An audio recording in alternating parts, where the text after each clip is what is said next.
It's time for Baby and Toddler Instructions with host Blythe Lipman.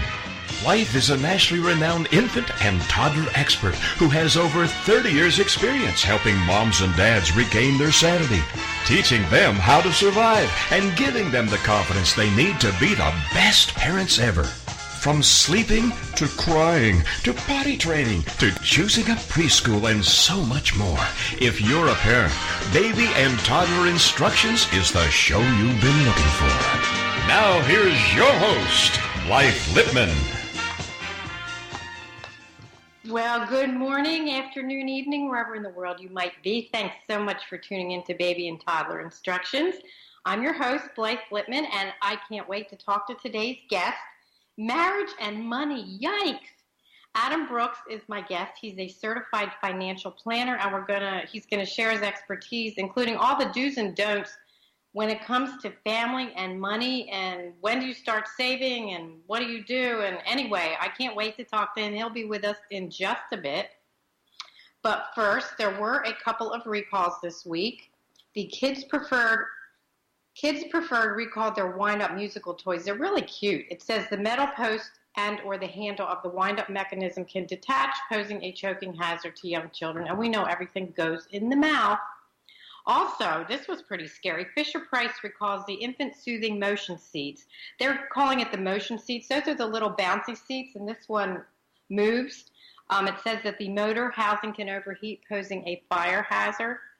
So just two. They are on my website, mybestparentingadvice.com. Check it out. All my latest recalls are there. And as a broken record, I will say it as I say it every week.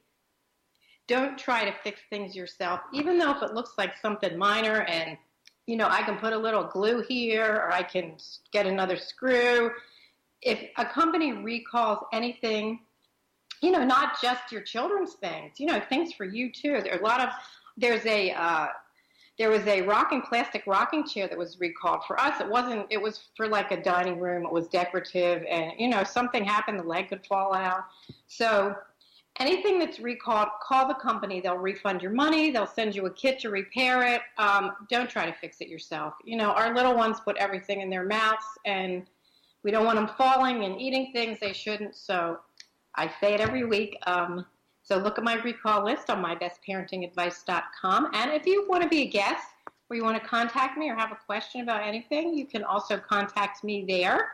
I updated my site, mybestparentingadvice.com. New pictures, new everything. It's easy to get around. So anyway, those were the recalls. I have a couple articles that really blew my mind that I want to share with you this morning. The first one is really pretty scary. It's from the UK, The Sun. It says a number of children's smartwatches are putting them at risk of being tracked by strangers and even having their conversations eavesdropped. A watchdog found. It says parents give their kids these watches to contact if there's an emergency or if they go home by themselves after school.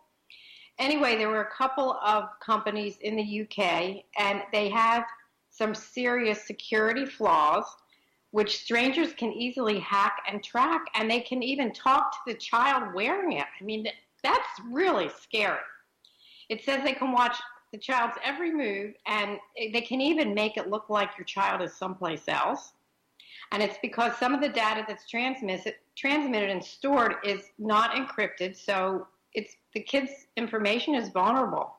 And even though some of the watches have SOS feature, which allows the children to instantly call their parents, while others alert parents, they're all flawed, and it is frightening. Another thing they found was that the user accounts and data stored in some of the watches can't be deleted. So once somebody has the information, this is getting so scary and old, every place with all our information, they can't delete it. It's so serious. It says importers and retailers must know what they stock and sell. They have to know. And these watches have no place on a shelf, let alone on a child's wrist. It says, while there's no denying there's benefits that smart gadgets can bring to our daily lives, we all use them. It can't be guaranteed that the products should be sold, whether they're safe. So anyway, This is from the UK. I am not sure. I tried to see if any of the watches that were here had any information on it, but I'm wondering if it's the same and the information is not encrypted. So, there's so many questions with kids. When do you give them the watch? What do you do if they're a latchkey child? Do you give them the key? So many questions. Being a parent is tough. So heads up on that one if your little one has a watch that you can communicate with them on. Also, this was great. This just makes me smile. This article was in Babel.com. Author Carrie Southworth wrote this wonderful article. It's called The 3-Jar Approach to Allowances. And I wanted to share this because we'll talk to Adam Brooks, my guest, about giving your little ones an allowance when you start. I want to hear what he thinks. He's got sons, and I want to hear what he's doing. Anyway, this article starts with, Mommy, how do I make money, to buy stuff? Once again, stumped by my 5-year-old daughter. Up until this point, this mom tried to run her household in a very specific way. Her husband compared it to a hippie commune. We're all citizens of the house. I would tell my children we all had jobs as citizens. We all have to pitch in because I wanted to teach my children to contribute for the sake of contributing for the greater good and not just for money. And the plan had worked great until now, and this little girl is 5, and she wanted some things. And it says, finally, my daughter realized there was a thing called money, and she didn't have it, and she wanted it, and she wanted to buy things. And Mom says, damn, foiled by capitalism. So she didn't know where to start and called her expert, Allison Latona, who had been one of Twigtail's cornerstone experts since the founding of the company, and asked for her advice. And I love this advice. This is so great. We should all do this with our kids if you have little ones. A fun hands-on approach taught all the lessons I aspire to teach Savannah. This is what this expert did. She said, it's called the Give, Save, and Spend Plan. And this is it. This is how it works. You create 3 jars and label each one. One is for give, one is for save, and one is for spend. And then you divide your child's age by 3 to come up with an allowance for each jar. Her daughter was 5, so it came out to 1.6666. In order to avoid what would be crazy, she rounded up the allowance for Savannah, that's this little girl's name, to $1.75 to put into each jar each week. So I don't give her a choice. She must evenly distribute the money between the 3 jars. As the save jar grows full, you open a bank account for your child. As the give jar grows full, you go through the options where they can donate the money. And this little girl loved horses, so they donated the money to the care of abused horses. And the last one, and this is the trick, the spend money jar is you let them spend the money however they want, as long as it's age appropriate, you're the mom or the dad. So one day they went to the grocery store, and this little girl wanted some M&Ms, and Mom said, okay, we can take the money out of your spend jar. And she stopped for a minute. Little girl said, never mind, I'm saving to spend my money for a giant stuffed unicorn. Also, I thought that was great. If they want to earn extra money, come up with jobs outside the realm of the normal household chores that, everybody should chip in. So this mom paid her $2 to clean the cobwebs from the swing set in the backyard. She also said she could help her wash the car. And it says, word of warning, you will need to take your car to a professional car wash after a 5-year-old washes it. So Savannah put the extra money in the spend jar. And, I love this plan. It teaches so many lessons. Fiscal responsibility, save and spend, philanthropy, and compassion in the give jar. Plain old math, patience, and delayed gratification. And you know what? It also taught this little girl to prioritize. A level of thinking needed in the world that has limited resources, a world where we need to support both ourselves and our community, says this mom. You can't shelter your kids for money, and it's not your job to do that, but this was pretty amazing. We live in a country where consumerism is ever present, and credit card debt is such an epidemic. In 2015 alone, I know that's 2 years ago, the average American household has over $16,000 in credit card debt. So I just love this article. You might want to try it. It's the 3-jar approach, and I think it's just so wonderful. Remember, give, save, and spend. What a great way to teach your kids about money. Also, one more thing I wanted to share, since we are going to be talking about finances with Adam Brooks. From my own book, Help, My Toddler Came Without Instructions, I have a couple chapters on date night. Date night is so important, and we're going to talk about that. But I'm not going to tell you what to do for date night, but I'm going to share just a couple tips, because if you have date night, you want to feel comfortable leaving. So, how to choose a perfect babysitter is really pretty scary. Here are a couple things. Write your interview questions down. Have them come over. And I have a list in this chapter. How many years have you been babysitting? What do you do if the baby doesn't stop crying? Can you give me 3 references? And, without giving you more tips from my book, I have to say the one thing, if you're going to interview a babysitter, if you say hello, welcome them into your home, whether it's somebody that's young, whether it's somebody that's older. If you have a feeling that it's just not right, even though you can't put your finger on it, find somebody else. Because if you're going to go out on date night, you want to be able to sit down with your partner and not worry about what a babysitter is doing in your house. Also, one more thing, set up the rules ahead of time. When you do find the perfect babysitter, talk about whether she can use her cell phone, whether she should answer your phone, and write everything down and post it. So date night is important, but it's really important to make sure you have the best babysitter that makes you comfortable. Otherwise, you're going to go out and you're going to be worried. So check out my books, Help, My Baby Came Without Instructions, More Help, My Baby Came Without Instructions, and Help, My Toddler Came Without Instructions. And by the way, take a look on Facebook. I did a video with my new puppy, Lenny. Maybe it should be Help, My Dog Came Without Instructions. That should be the next one. And I gave a recipe because I made something really good for breakfast yesterday. So check out My Best Parenting Advice, Blythe Littman, or Baby Instructions on Facebook, and you'll get a really good recipe to try for breakfast. So we are going to break for commercial, and when we come back, I am going to talk to my wonderful guest, Adam Brooks, who's a certified financial planner, and we have so much to talk about, so please stay with us, and I will be right back.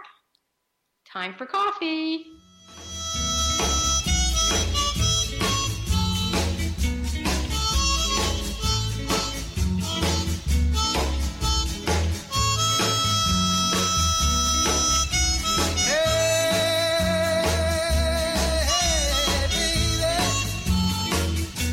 We'll be right back with more Help, My Baby Came Without Instructions. It's Baby and Toddler Instructions with Blythe Littman on TogiNet. We'll be right back right after these.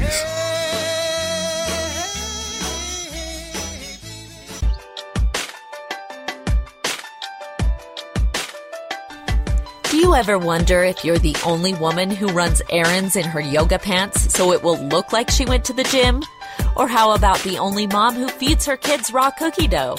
Or are you the only one who cooks her family cold cereal for dinner? Do you need more laughter and less loudness?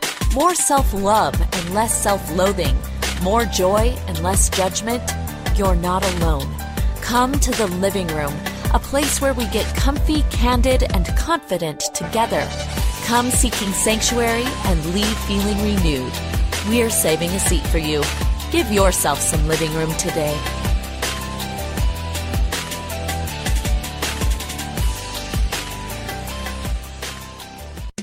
It's the Fitness Minute with fitness expert Annette Hammond. If you want to lose weight or just to adhere to a healthy diet, the Wall Street Journal advises us to eat carbohydrates and fats sparingly.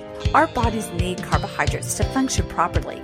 We need complex carbs like those found in whole grains and green vegetables. The human body also requires fats to operate accordingly.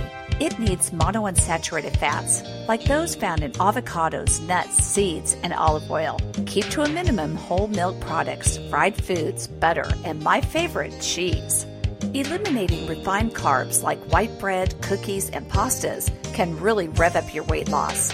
Eating sugar like candy, baked goods, and sugary sodas is a big negative if you want to eat healthy and drop some weight. You need to omit them from your diet. Eat carbs and fats sparingly and see that excess weight diminish. I'm Annette Hammond. Welcome back to Baby and Toddler Instructions with Blythe Lipman on TogiNet, the hour for all moms with little ones to come for great advice, encouragement, and great ideas for all new parents. Now, back to the show with Blythe Lipman.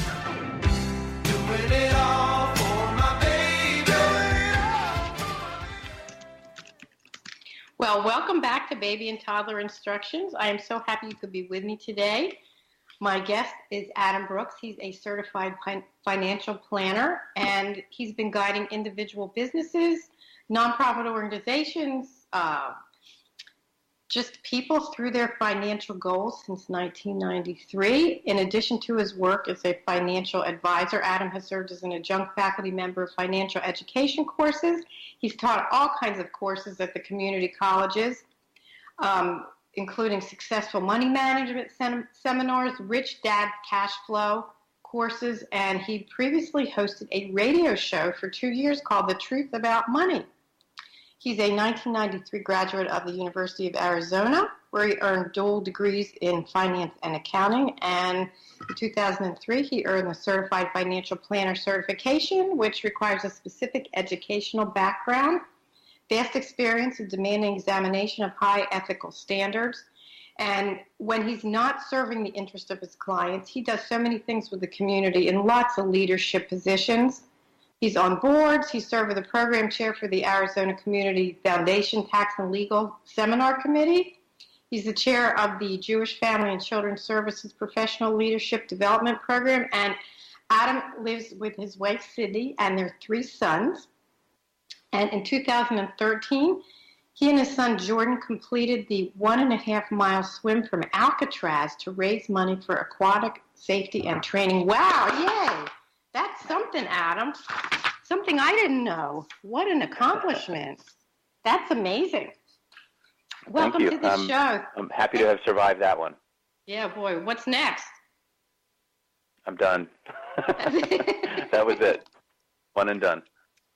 Well, my gosh, you've done so much. And you know what? There's so much to talk about, because when you're either pregnant or you're thinking about having children, or, you know, you have that new little bundle that cries at night and you can't sleep sometimes, the finances are on everybody's mind, especially in this day and age. Let me get right to this. When do you start planning financially if you think you're going to have a family? Do you wait until the baby's here? No, it's never too early to start planning, and hopefully couples are planning well before they're even considering having a child. I think, one of the toughest challenges of newlyweds is bringing your finances together. And that's a whole other, set of circumstances. But the earlier you can have a plan, the better. I mean, that's the, what's the expression? Not having a plan is a plan in of itself, and it's a plan to fail. So we recommend planning as early as possible. Yeah, it's scary, because you think, college is so far away, and it isn't. I mean, you turn around and your kids are in high school.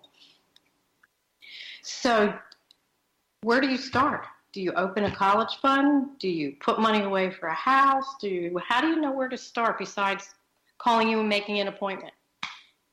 Yeah, so, I would say some of the things that relate to planning for college and planning for having a family are just basic concepts, such as, paying yourself first. So, we're big advocates of teaching our clients and hopefully helping people recognize that as careers advance and as you make more and more money, you're going to have an endless number of choices in terms of how to spend.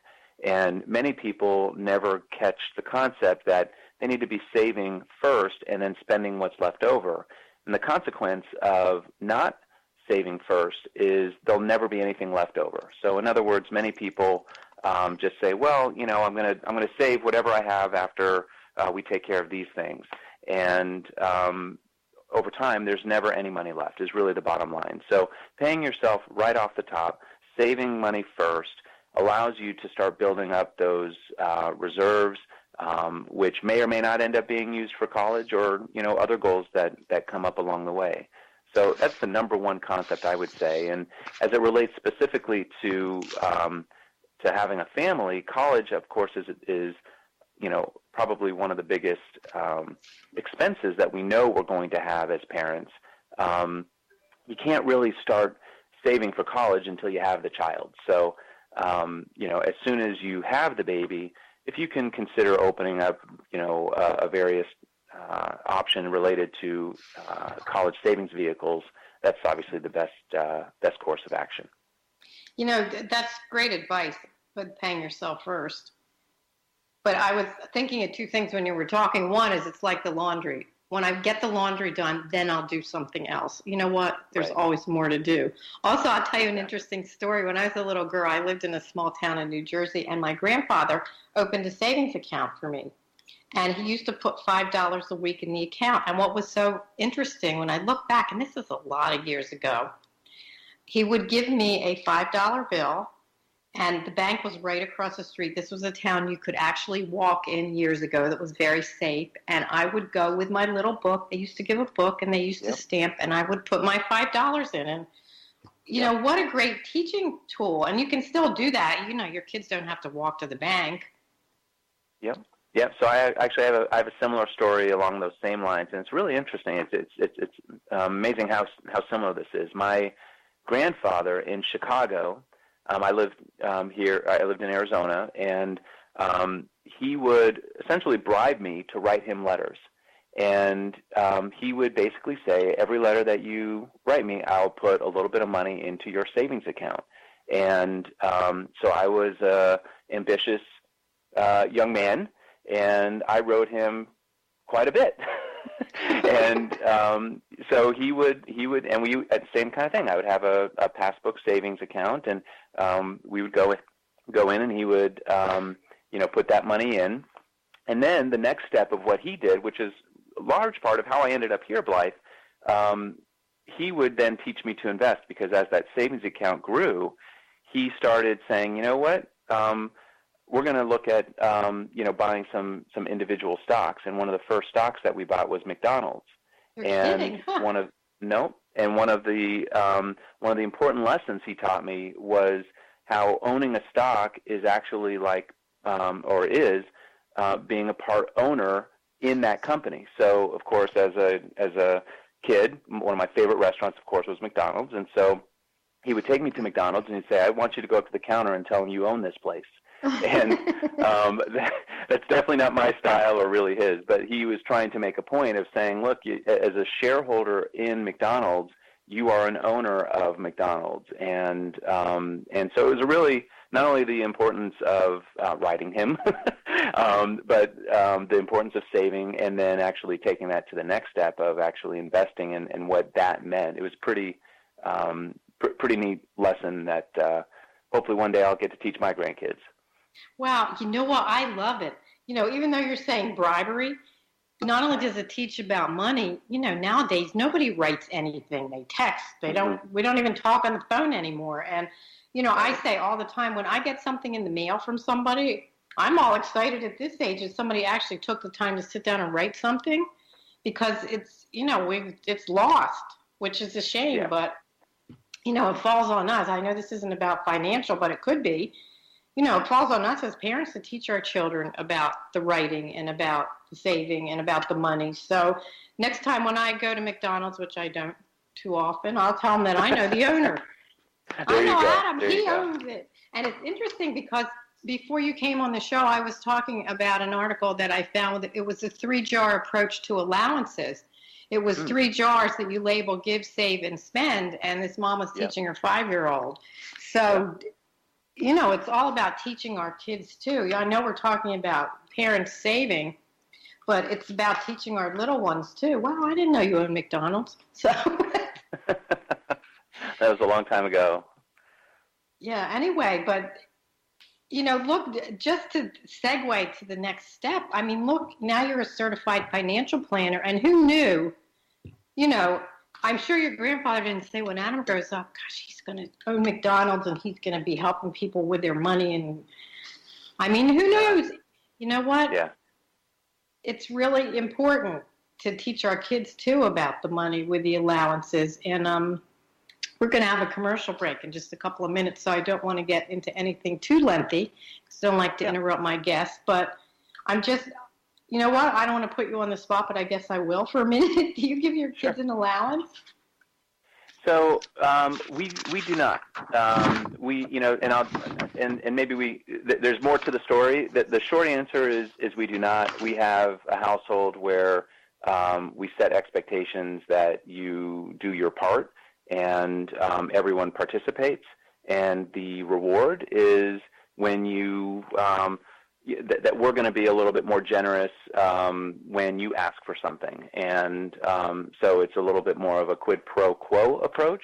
Plus the reality is managing the allowance and making sure I had the cash available. And, you know, it just, I would start it for 2 weeks and then I would, you know, not do it and they would get discouraged. So we just said, you know, we're not doing allowances, but when you go someplace and you would like a souvenir, we'll be inclined to get that for you. So that's how we operate it. I think that's great. And again, you know, it's so important too because every household is different. And just because one household gives allowance, it doesn't mean you have to. And my gosh, when I hear parents say now allowances, I used to start out with 50 cents. You know, now they're giving kids $20 a week. And it's like, whoa, that's a lot of money. Why does a 7-year-old need $20 for an allowance? I love the way you're doing it, but, you know, there's no right or wrong, whatever works for your family. That's what's important. So when we come back, I don't want to interrupt you, but we're going for commercial break, and when we come back, let's talk a little bit about needs versus wants, because that's a big one. And, you know, we both know money's tough when you're married, when you're in a relationship. There's so much fighting when it comes to money. And it's so important that we have people like you that can help us plan. So, you know, you don't have the fights and everybody knows what's going to happen. Just like with your kids, you know, they don't get an allowance, but they know when you go away, they may be able to get a souvenir. Or, you know, in the other household, there's 3 jars, whatever works. Planning, and being consistent. I don't care what you do. I say that all the time to my new parents, too. So we're going to be consistent and have a commercial break. Stay with us. We'll be right back. Ooh, baby love, my baby love, I need you, oh, I need you. We'll be right back with more help.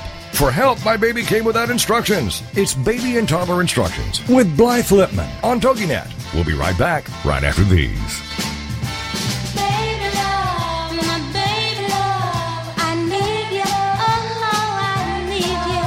Have you heard? The pages of American Patchwork and Quilting magazine come to life on our new weekly online radio show, American Patchwork and Quilting. Join Pat Sloan, our blogging and quilt designer host, as she talks about the latest trends, ideas, and inspirations. Her guests include quilt pattern designers, authors, quilt shop owners, and our editors, all quilters, just like you. Call in with your questions. Get quilting tips from industry experts. Learn about free patterns. Hear behind-the-scenes stories from our magazines, American Patchwork and Quilting, Quilt Sampler, and Quilts and More. Get the scoop on free stuff and find out more about the best independent quilt shops in North America. To listen to a live show, tune in Monday at 4 p.m. Eastern. Just log on to allpeoplequilt.com/radio. To hear past shows, go to iTunes and search for American Patchwork and Quilting Radio. We hope you'll join us because we know that quilting changes everything. This is the TogiNet Radio Network, radio with a cutting edge. It's words you never heard. Here are some tips from the popular UK internet site BuzzFeed to help make your life a little more fun. Next time you catch a cold, try adding a touch of magic by holding a handful of glitter in front of your mouth just before you sneeze. By the way, here's a word coined by a Canadian disc jockey for that feeling you get just before you sneeze. Anticipation. Hey, slang is just language with its sleeves rolled up. The actual medical term for sneezing is sternutation. Here's a suggestion from one techspert for making a cell phone last longer. You can double the battery life of your cell phone by simply putting the darn thing down. Well, that's plain old rumble gumption, which is another word for common sense. It's words you never heard. I'm Carolyn Davidson, and you can have fun challenging your words you never heard vocabulary with my free app, Too Funny for Words. Welcome back to Baby and Toddler Instructions with Blythe Lipman on TogiNet, the hour for all moms with little ones to come for great advice, encouragement, and great ideas for all new parents. Now, back to the show with Blythe Lipman.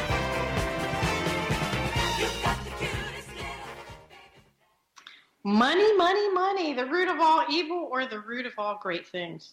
I'm talking to my guest, Adam Brooks, certified financial planner, and before the break, we were talking about allowances, and he was sharing what he did in his household, but he had something to add to it because he's got an older child. So, Adam, you're on. Okay. So, as I mentioned, as it relates to allowances when the kids are younger, we definitely believe in the same concept of giving, saving, spending. But we really don't do specific allowance for the younger kids. But my oldest is now driving. We helped purchase a car for him, and so I just wanted to circle back and say we do give him money each week for gas and food. He's becoming more independent. He's also working as well as going to school, of course. And so just in the essence of full disclosure, when I said I don't give a complete allowance, it did occur to me that I am giving him money every week, which I guess counts sort of as an allowance. But in that particular case, it's not in exchange for doing chores around the house. Our concept as it relates to doing chores around the house is that we're not going to pay you for doing those, having those responsibilities. Those are just responsibilities of being a member of this house. Right, if that makes sense. No, it makes a lot of sense. And, and the message, too, is things change. Just because you may not give an allowance when they're younger, when they do get older, they have to drive. Maybe they have to drive to school. So, everything, nothing is cemented. You can always change things as your kids get older. So let's talk a little bit about needs versus wants. That's a tough one. Yeah, this is something that, of course, is independent whether you have children or not, and relates to one of that first points I was making earlier about paying yourself first. One of the hardest things is, many people say, well, I'm barely making ends meet. How can I even begin to consider paying myself first? And one of the best exercises that a couple can do together is really becoming unified as it relates to what are needs versus wants, and creating, truly just creating two lists and identifying together what are those things that we really need to have versus want to have. And if you can help delineate between those two, it's going to at least give you the ability to say, you know what, maybe we can delay some of these wants and put money away first so that we meet our needs down the road. And then eventually what ends up happening is once you've spent some time on this and you focused on the needs versus wants a little bit, or at least identified that you're willing to delay some of the wants, you're going to see that your spending will adjust. You're going to save first, you're going to spend what's left over, and your spending will then begin to incorporate those wants as well. And so I just wanted to make sure that I conveyed that message, because saying to your audience that, hey, you just need to pay yourself first is a very vague and unspecific statement. How do we actually get there when we feel that we're, up against it every single month as it is? And that's a simple exercise that, if you can make it fun and at least try to make it unemotional and make it a bit as a negotiation and do something that as a couple you agree to, I think it goes a long way as your expenses adjust because you have a family. That's really good advice. And I'm sitting here thinking, this 3-jar approach I was talking about for the 5-year-old, I mean, you can do that for adults. You don't have to have 3 jars, but it's basically the same thing, needs versus wants. The same thing. And I was always told that you should write down everything you spend. I mean, now we go online and there's all kinds of apps, but that most of us, really, most families don't actually know what they spend in a month, especially, when you have a child, when you have a baby, they need so much, and then they get older and the clothes are more expensive, and then they get even older, and then, they have after-school activities or other activities you have to pay for. So should you write everything down that you spend so you can actually see what you're doing? Yeah, so that's a great point, and it's something that we advocate when we're trying to help families identify how to save. You hit the nail on the head, Blythe, when you said most people don't know where it goes, and it's easy to hey, I'm just going to go through Starbucks, and it's $5 for a coffee, and it's very easy to spend what I would say is thoughtlessly. So we advise, believe it or not, at least for like a 2-week period of time, because it becomes very cumbersome, that you do 2 things to help spending. Number one is to write down everything that you spend over $1. So, now that doesn't mean go to a bunch of different places spending, 80 cents. But what it means is anytime you're spending, write it down and literally take the point of taking out a little piece of paper and writing it down, because number one, writing it down and knowing that you have to write it down becomes at least a point to think about whether I really want to spend this money, which is sort of the point. The other thing that will happen, of course, is you'll identify where you are spending so that you can make more informed decisions. The other thing that we do is we advise giving yourself a waiting period on large expenses. So what's large? Anything that you guys you define, whether it's a $100 expense or a $500 expense. But give yourself a 48-hour waiting period before you actually pull the trigger on that one. I have a quick story on the writing it down exercise. So when my wife and I were first married, one of the things that we loved to do was go out for ice cream. And we did not just go to like the, quick, inexpensive ice cream. We had to go to like Cold Stone Creamery, and we each got one with several mix-ins, and we were spending sort of thoughtlessly. We would just do this, and we would go like 3 or 4 times a week. And I started writing our expenses down, and it occurred to me that at the rate that we were going, we were on track to spend around $2,000 a year on ice cream. And, wow. And we had, 2 nickels to rub together as it was. So the idea of allocating, $2,000 of our annual income towards ice cream obviously was not the best decision. So not only financially, but obviously physically as well. So, but the point is we were doing that, and we were getting out of the house, spending some time together, talking, and just being together. And so we said, you know what? Instead of going out for ice cream, why don't we just go out for a walk and maybe exercise a little bit, as well as not spend the money. And it was eye-opening. And so that's my point, is everyone will find something in this process of writing the expenses down that will allow them to make perhaps new decisions on where their money is going. And it's interesting you're saying that, because there are other ways. In my books, I have a chapter on date night, and there are other ways to be creative with a date night. I mean, you could go for a walk and buy ice cream. It's not as fun to watch somebody put everything with the mix-ins, but you know what? You can do your own mix-ins at home, and it's like half the price. I know, because you know what? I love good ice cream too.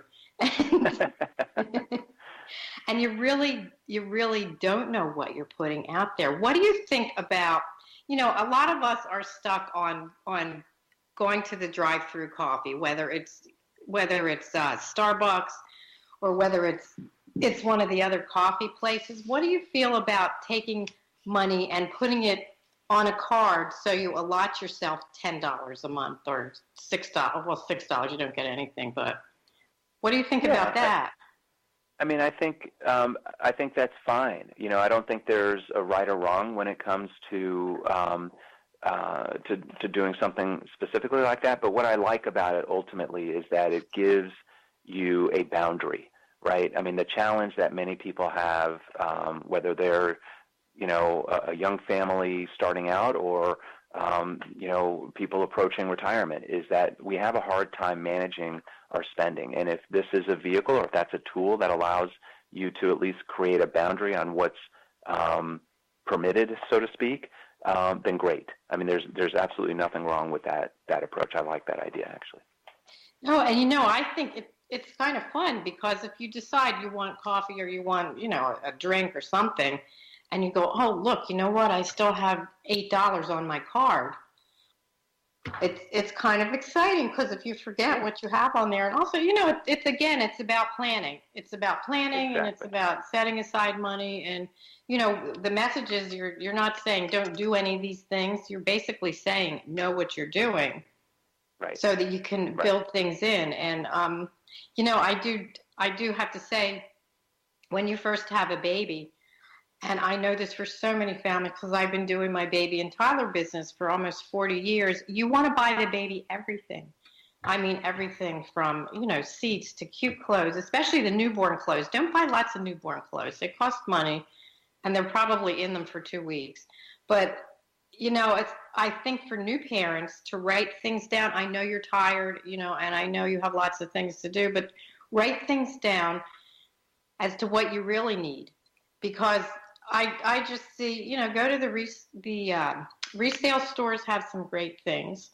But even so, I think if you set aside a certain amount of money to buy things for your baby, of course you have to buy clothes, and when the seasons change, you have to buy different clothes, and they grow out of them, and you have to buy food. But, again, when you first have a baby, I think to know what you're putting in for that baby, and let grandma buy it. That's another good tip. Hey, Mom, you know what? The baby needs this. Anyway, we're going to have a commercial break in just a few seconds, and I'm talking to Adam Brooks, Certified Financial Planner, and when we come back, we are going to talk about, having an estate plan or life insurance, and when you should have it and how you should do it. And also, I want to ask you about working with a certified financial planner and how you know somebody is certified, because, sometimes we don't know. And hey, you know what? You're talking to somebody about your money, the most important thing, and you want to make sure you know who you're talking to and what they're doing and how you find them. So when we come back from the break, we will talk to Adam Brooks some more. So please stay with us. Here comes the music.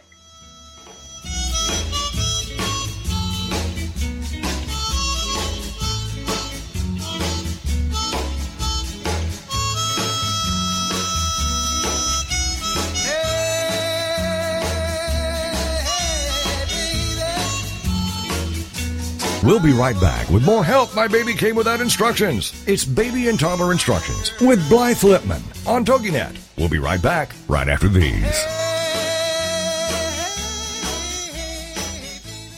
If you're ready for a big change in your work, your career, your happiness, your life, it's time for the $1 Million Mindset with Marla Tabaka. Monday afternoons at 2, 1 Central on TogiNet.com. Marla believes that with the right mindset, anything is possible. Join us as successful life coach Marla Tabaka inspires you and her clients to explore, discover, and live your dreams by developing what she calls the $1 Million Mindset. Marla will inspire you to take action on your dreams and reveal secrets to success that will help you realize your own unique power. Tune into the $1 Million Mindset for heartwarming stories with Marla Tabaka. Learn tips and tricks to building a successful business and unlock the secrets to creating a happier, more balanced life through abundant thinking and attraction power.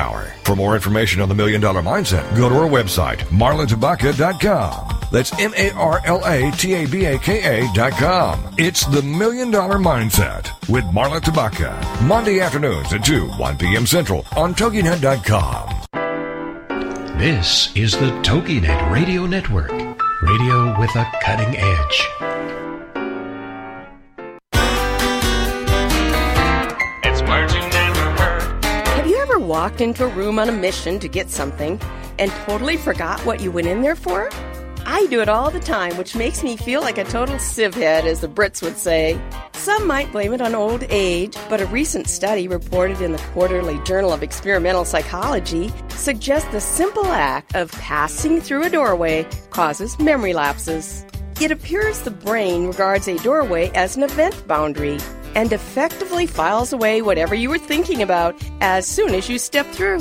What's a word for the feeling your thoughts are being stolen? Nucleptia. So, what's the solution? Try carrying an object that reminds you of the task. For example, If you go into another room to get a pair of scissors, carry the object you want to cut. It's words you never heard. I'm Carolyn Davidson, and you can have fun challenging your words you never heard vocabulary with my free app, Too Funny for Words. Welcome back to Baby and Toddler Instructions with Blythe Lipman on TogiNet, the hour for all moms with little ones to come for great advice, encouragement, and great ideas for all new parents. Now, back to the show with Blythe Lipman.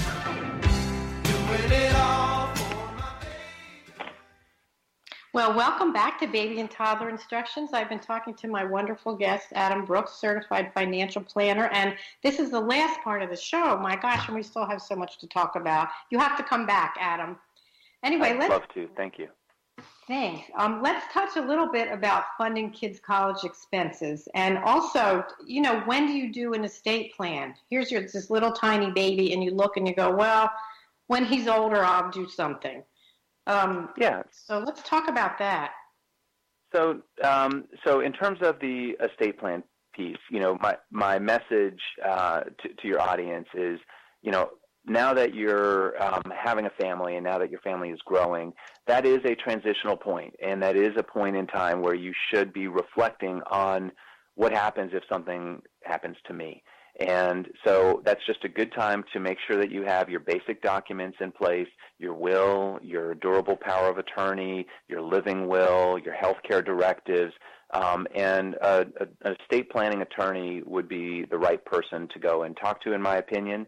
There are resources available online and so forth, but I'm a big believer in making sure that you're getting the customized advice that's specific to you and your needs. You may or may not need a trust at that point. But having a child changes the dynamics. It's very easy if it's just the two of you. Things pass pretty easily. But now that you've got another child in the picture or a child in the picture, it's something that I think is important to address. Same thing with life insurance. Let me ask you a question a minute. Let me interrupt you a second. Can you tell my listeners how does the trust work? Because many of us don't know. Yeah, so the main difference between a will and a trust is a will is essentially going to say who gets what. A trust, on the other hand, is going to say who gets what, but when they get it and how they get it. So I like to say that you can have what I would say is control from the grave, so to speak. Where you can say, where you can say, look, I don't want. And here's the big risk, right? If you have a young child, and God forbid something happens to one of the both parents, that child will receive control of those assets when they reach the age of majority or adulthood, which could be 18 or 21, depending on the state in which they live in. So I don't know about you, but at 18 and 21, I was not responsible enough to handle money, and it would have gone quickly. So having a trust will allow the parents to say, you know what, they're not going to get full control of everything at age 18. Instead, they're going to have money set aside for college. They're going to have money set aside at 25 for perhaps the purchase of a house, and then maybe we'll leave the rest in trust and distribute it at 30 or 35 when they're established in their career perhaps, and things along those lines. That's just a very simple example, but the point is that you can determine when those assets are distributed and to whom. So that's where it not everybody needs a trust, frankly. I think many attorneys may say everybody needs one. That's not the case. So, but I do believe everybody needs at least the will to say who gets what. A durable, so what's a durable power of attorney? That's going to say if you're incapacitated, allowing someone to act on your behalf. A living will is going to provide instructions. Do you want the cord pulled or not? Or are they supposed to maintain if you're in a vegetative state? These are all healthcare directives. You're going to allow someone else to get your medical records if you're not around to say that it's okay. These are the kinds of basic documents that everybody should have, especially now that a family is being formed. And I have to say, even from my own experience, it's a scary thing to do. None of us wants to think about dying, and we're all scared, to have to do this. And I even know my children are grown up, and when I had whenever I have a discussion with them about what I did and what I want done and, whatever, my daughter will say, I don't want to talk about it. And it's really important, no matter if you have a young family, however old your kids are, that you do have the plan, because none of us knows. You know what? We have to be grateful for each day, and we don't know, but to have things set up, also, it gives you peace of mind. You know what? I have everything organized, and as parents, you have the peace of mind. So, Adam, how do you know you're working with a certified financial planner and not, there's a lot of financial planners out there? Yeah, so the best place to go is CFP.net, and that is a great place to find a CFP. And there are tens of thousands, if not hundreds of thousands, of people that call themselves financial advisors or wealth managers or some variation of that. But there's only around 5 to 10% of those professionals that are actually CFPs. It's not an easy designation to get. It's not like you can just send in a check and you get the letters by your name. You have to have a certain number of years in the industry. You have to maintain a clean record. You have to pass a very rigorous exam. There's continuing education we have to take every single year. So it's something that I do think if you're looking for good, unbiased, independent advice, a CFP is at least a good place to start, and going to CFP.net would be where you can find a good one. Okay, well, that's a great explanation. I have to ask you, do you have a favorite parenting tip? Sure. So I heard a little bit before I came on. My favorite parenting tip is really about the parents, and that is as soon as the parents feel comfortable, and I mean like 6 to 8 weeks in, set up a regular date night and set it up so that every Saturday night or Thursday night or whenever it is, make a point of being together. And when a new child comes into the picture, you barely have time to catch up. You're sleep deprived. And it just goes from there. So setting aside a little bit of time to, even if it's just for a 20-minute dinner, to just take some time away together is absolutely the best advice I would have. And my other 2 cents on that is it's a lot more fun and a lot less expensive than therapy. So, if you're going to spend that kind of, if you're going to do something fun and do it together. That's such a great tip.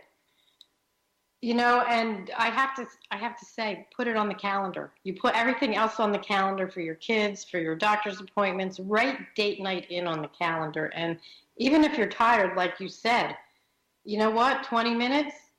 And it doesn't mean you have to go out and spend a ton of money. Put the baby to bed and get takeout or Chinese or watch a movie together or something, but put it on the calendar. And, if one of you says, I don't feel like it, I'm so tired and I didn't sleep, what do you do? Yeah. One of the biggest things that I'm sure, your audience deals with, and you've seen a lot, Blythe, is, there's always the challenge of putting the child ahead of your own relationship. And, it's, you want to give, like you said earlier, you want to give everything you can to your children. But oftentimes, if you forget about each other,